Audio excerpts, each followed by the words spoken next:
Testosterone declines after marriage, and then after divorce, it increases back again up. because of environment, as you were saying before. And they're getting positive reinforcement from women that they didn't get before. One more time. If a guy, this is for you, Jesse. What would you say are the 3 clear signs that a man may cheat on his partner? A lot of these are quite depressing, but one of them is just family history. Infidelity runs in families. There is evidence that it is partially under the influence of genetics, like most behaviors. Genes code for proteins and regulatory molecules, and those proteins and regulatory molecules make up and run your brain, right? So it's not surprising that genes have some impact on behavior, and it seems that it has some impact on a person's individual likelihood of pursuing infidelity. So I'm not saying that you should be punitive about this. Plenty of people whose dads cheat don't cheat themselves, but in terms of just red flags, it's like, if you know a guy's dad cheated, it's like, well, he's more likely to himself, probably. More likely than someone whose dad was, the epitome of faithfulness. And a lot of people take that as a very controversial thing to say, but the data supports it. Family history is the first red flag. Second one? What are their actual sexual inclinations? There's this concept in psychology known as sociosexuality, which is essentially a person's propensity to engage in uncommitted mating. If someone really enjoys sleeping with people who they just met, one-night stands and things like that, and doesn't want to or need to be in love in order to have a passionate sexual relationship with somebody, those sorts of people are going to be more inclined towards unfaithfulness. Interesting. And you might think, oh, that's kind of peculiar, but it's really not when you think about the fact that most infidelity is, to some degree, uncommitted mating. And both of these factors that I mentioned, we're talking about men, both of these apply to women as well. So what do you guys think about this concept of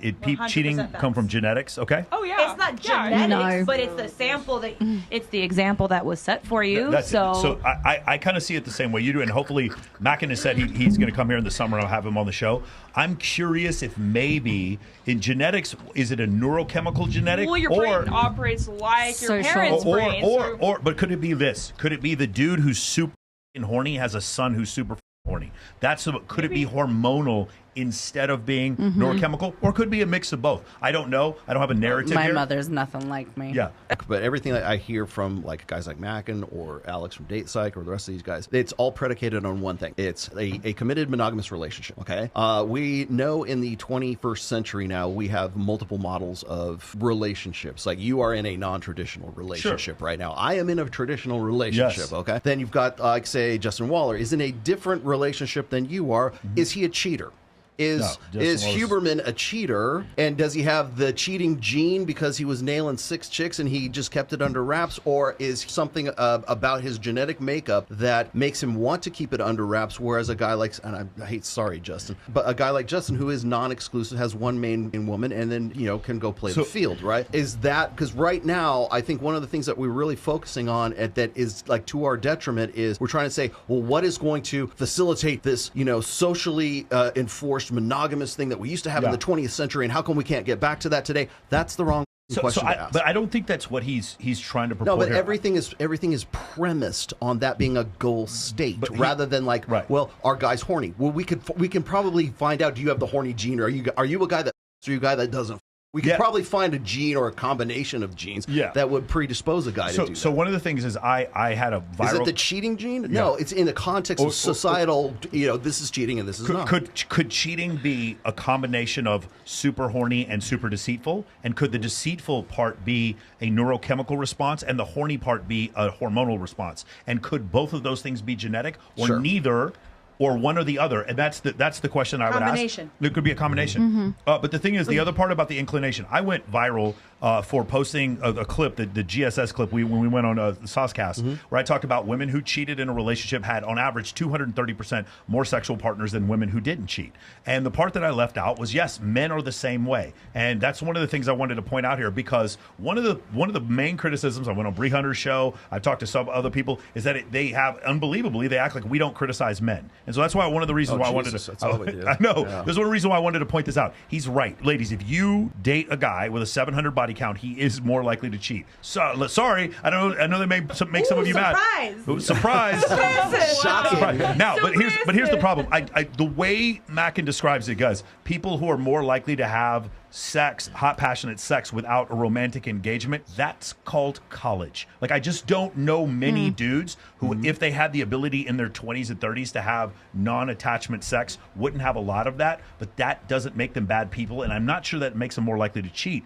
But here's the thing. There's the men who want to cheat and can, and then there's the men who want to cheat and can't, and that's most men. So I just think it's a little bit more complicated discussion than that. Is there any of you in open relationship? relationship right now? Have Define you ever? open. Exactly. I know. Like, because everyone defines it differently. okay, Define open. I understand what you're. Threesome thrower. Threesome thrower. Not open. Okay. Simply a mutual interest in women that we occasionally See, look. will bring 21st home. century love. Occasionally bring home. That's Not crazy. open for you to do whatever you want and me to do whatever you want. Only some mutual within each other's presence. That's such a crazy radical way of dating women. That's so crazy and radical. High five. Since you guys are the only ones I can pick on right here. Yeah. I've asked this question. I've asked this that. question before. But if you're in an open relationship or a polygynous relationship, not polygyny. what constitutes cheating? Well, you have exactly. to communicate. Right, exactly. Anything that has to be hidden Exactly. that's not Okay. agreed upon is Exactly. a cheat. So- Even a text message from someone that's not supposed to be So talking. it is based on the arrangement that you have with your partner. Yes. Right. So Yes. you could still be in a position where it's like you and your man can bring other women into the thing as long as you're all Why, is above anyone board. interested? Right. Anybody like both on the same As long as path? you're- I can't wait for you to sit next to Mackin. That's actually what I want. So by the 20th century definition of cheating, every time you bring a woman into your bed and your man sleeps with her, that constitutes cheating according to the guys who are talking about, do you have a cheating gene? Do you not have a cheating gene? No, I'm a gene. That's what I have. And I like, okay? And my dear old dad, he liked, and my granddad, he really liked to too. And I that's like to 3. You're a generational. Got it. Thanks. No, I was just going to say is that the entirety of this is it asks the wrong fucking question. It's like, are you the guy that likes? Are you not the guy that likes? The guy that does is probably going to be the one who's not going to be in if a he can find traditionally partners. close on her end, If he can close on find- your end. if he can find, relationship. if he can find partners that will go along with that. Right. But I it think is a you're lot talking easier about. these days because of social media. Well, I think if you're in the top cheating 15%, so it is. cheating is Yeah. based on your individual arrangement. It's not about like whether you have a gene for it or not.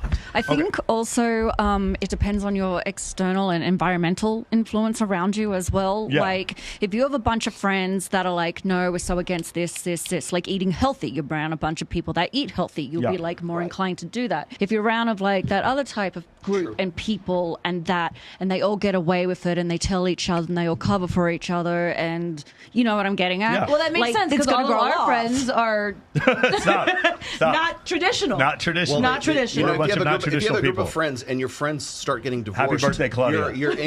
If your friends start getting divorced, the likelihood of you getting divorced actually goes Well, this is what I was up. telling you guys in the last and things session, like that that. when you surround yourself, like if a girl's single and she surrounds herself with married women, she ends up finding a good man like later on. So I think No, what it we're doesn't saying, happen. what we're saying is Mackin is correct, but there could be environmental and genetic reasons, and those genetic reasons could be a combination of hormonal and neurochemical. There's neurochemical reasons why somebody may want to be more deceitful. That may be something you pass down genetically. But like Exactly, I said what they before- saw in their childhood from their parents doing. But the issue is this: the only place where I take umbrage is this: is that a normal guy, if he was given the option of being able to have a lot of sex with women and it was unattached, and he's maybe in his early 20s, a lot of men are going to take that, and they're not narcissists, and they're not more likely to cheat. I just don't think that. Maybe they are. Maybe It's I'm just wrong the about test- this. it's the dick What I'm saying is it's dick talking, yes. I just think in Dr. Buss's 37 culture study, every single one of those 37 cultures was the men were more interested in casual sex than the women. And one of the things we have to understand is that lying is bad. Men being interested in casual sex isn't bad. Lying is bad. Absolutely. That's the difference. That's the only distinction I would like to make. But I definitely agree with him that people, if you have a father that cheats, more likely to have the son that cheats. The studies say that. I you see absolutely like believe that. him bringing home women all the time sure. and sneaking That's them where in. monkey Like see, that's monkey kill. yeah. For sure. If you're at a friend group and someone gets divorced, you're more likely to get divorced. Absolutely true. Yeah, for sure. Awesome. Are you aware of any like incidents of guys who like were not on TRT or weren't taking testosterone, and then they TRT? get testosterone, Testosterone Yeah. replacement therapy. and then they started taking it, and then they cheated on their wives? Oh gosh, I don't know. That's a really interesting one. So, because the reason why I'm saying this is because if we're just going to peg it to like genetic markers and stuff like that, well, I don't know if the studies have been done, but like, are there any studies of guys who went from like low T to high T, and then they were like, you know what? because now they're like, I'm gonna almost woman's I'm gonna calming promise down. you there's a small chance it's a neutral Or they got correlation. hotter and more girls are So that she already cut me off. That's exactly right. Exactly. So either there's a neutral correlation or there's going to be a positive correlation because these men are now have smaller waist, bigger muscles, and harder. yes, I have to say the And likelihood of them last cheating longer. is going to Probably increase. goes up. Increase because And of they TRT. feel good, I and just it's don't got see them how sexual. I don't see how the likelihood of them cheating would decrease if they are on TRT. So yes, it's Well, probably I mean, a good because point. we also know that testosterone declines after marriage, Yes. and then after divorce, it increases goes back again up. because of environment, as you were wow. saying Yeah. before. So And they probably feel like they're a playboy now, and they've got all. Before they had like nothing, and now they've they're got like getting- success they're and getting- money, and they're getting positive reinforcement from women that they Yeah, didn't Yeah. get before. One more time. If a guy who was not famous then becomes famous and gets a ton of Yeah. attention from Yeah. women, and during that time period he wants to have sex with no attachment, that isn't weird to me. No, that not seems at all. super It's normal. normal to me, and it doesn't. To me, I don't know if that's inclination that he may want to You cheat. should have sex with lots of people because that's how you get good at it. Okay, here we go. Congratulations. And I'm a All right, professional. now we went.